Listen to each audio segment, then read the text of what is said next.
Paura nella notte a San Zenone degli Ezzelini per un incendio divampato all'interno di un'abitazione in via Valli. Le fiamme hanno richiesto l'intervento di 5 squadre dei pompieri con 7 mezzi arrivati dagli staccamenti di Asolo, Castelfranco e Bassano del Grappa.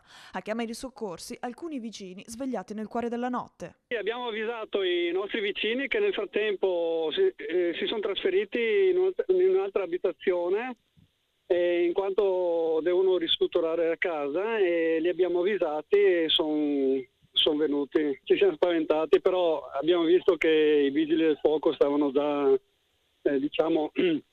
completando il lavoro e ci siamo tranquillizzati. Fortunatamente nessuna persona è rimasta coinvolta, la casa infatti era disabitata da alcuni giorni perché in attesa dell'apertura imminente di un cantiere di ristrutturazione. Ancora da chiarire l'origine dell'incendio, al momento non si esclude né il dolo né un possibile cortocircuito.